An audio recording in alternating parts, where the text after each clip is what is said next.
Okay, before I even try to begin, I just have to say that these are my own thoughts and opinions. I am currently 2 reps or 3 reps into this hero when I make this video, and I do have some strong feelings about it.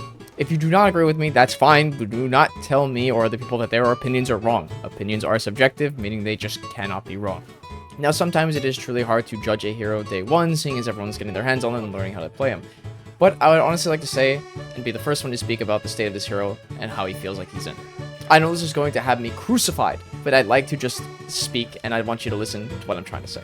Sohei is not the first hero to have a one-shot. If anybody remembers the OG Shigoki being able to instantly kill you with any hug at critical health. This is what people call a gimmick. Now, normally a gimmick is something a bad hero has that carries them through anything. Little Mac is a perfect example in Smash Bros. Ultimate. He's widely known as the worst hero and character in the game, but can one-shot anyone with KO Punch. The same goes for Sohei and his soul collecting.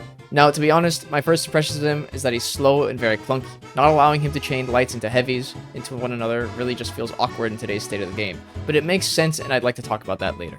His damage is awfully lackluster to say the least, probably some of the least in the entire game that I can think of. But the thing that keeps him in check is the soul collecting, a 95 damage bash. This high number is why his damage has to stay low, because if a hero has a high damage move like this, then the rest of the kit needs to be lackluster to compensate. To make sure that the 95 damage is warranted, Ubisoft put in place a caveat that required at least one of each weapon excluding his main one to have hit somebody to gain a soul.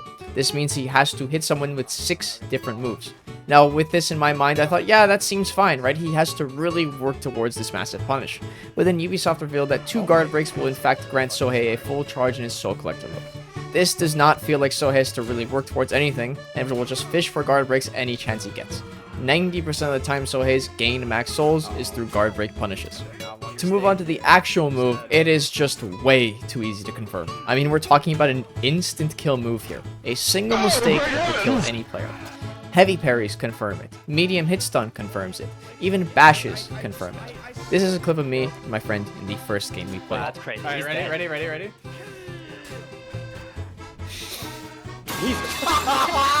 To think that a random schmuck like me could think of that on the spot and the moment he came out kind of shows this wasn't really well thought out.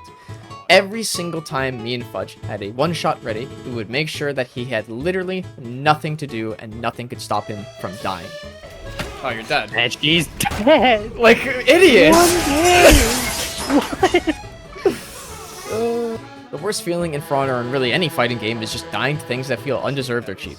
This one shot is just part of his base kit, and this is the exact move is why everything else in his arsenal feels clunky, slow, or just overall unusable. You know, there was one thing JC did say when he was showing off this new hero, and it was, we thought of everything. Now, it has just come to my attention that you can, in fact, farm souls off officers in Breach. Yes, the AI, completely incapable of counter guard breaking you.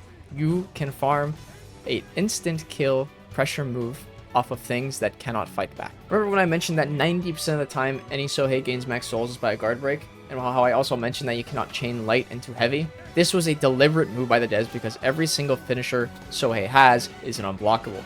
This would make it way too easy for him to force a 50-50 read. If you guessed wrong, then guess what? He's 3 stacks closer to instantly killing you. So the devs had to remove the ability to do something as simple as light to heavy chains to reduce frustration levels, and the frequency was 95 damage punish. But if that was the case, instead of nuking his entire moveset to compensate, could you not have just, I don't know, lowered the damage? This mechanic is not particularly new to For Honor. We've had Shaman's Bite as an example in the game for years as a bash that needs to meet a requirement to get a massive punish. But the thing about Shaman's whole base kit is that, well, it's not really awful.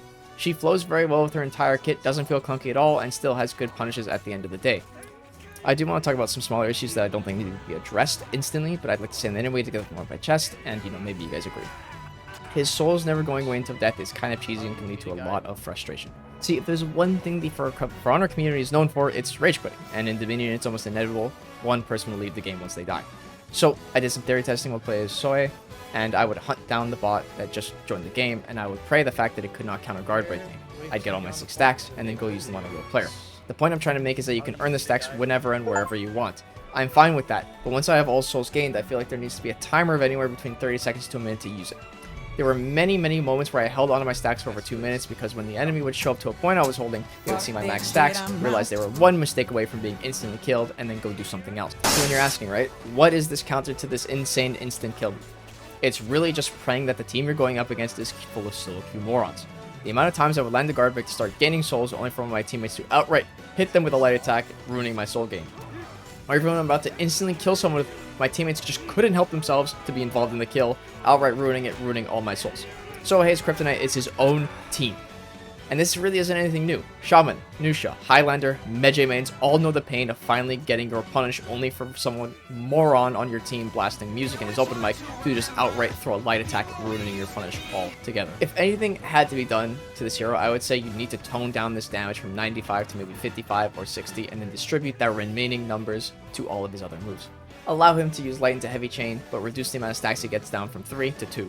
And honestly, I thought in my own head, you should be allowed to use his souls earlier instead of only when they're maxed out. The second tier feat is only usable when he's maxed out, and 90% of the time I have maxed out souls, I'm never really in critical health range. So how about allow me to use second feat when I don't have max souls to heal myself for 1 soul per 20 health. This is just something I kind of cooked up with my head. You know, it's not really very fleshed out, but I just thought I never really used the second feat at all, so maybe try to give it a use. Overall, gimmick heroes never really worked in front or never felt great. Anyone who remembers old Yorm really knew he was just a gimmick hero as well. Basically, every Yorm main would just try to force you out of stamina instead of killing you to get his max punish. This would lead to an immense amount of turtling against the Yorm player and even the Yorm player, because both sides were trying to preserve stamina or get them out of it. It's the same with Sohei. Why would you ever go for a parry when there's the chance that he's going to collect enough souls to one-shot you or your teammates? It's not like his heavy finishes actually do any threatening damage anyway. I want to see this hero really shine for how unique he is, but I just can't stand here lie saying that he's in a good spot. As I said, I'm probably going to be crucified, but I hope some of you will agree with my points, and as always, I hope you guys have a great day.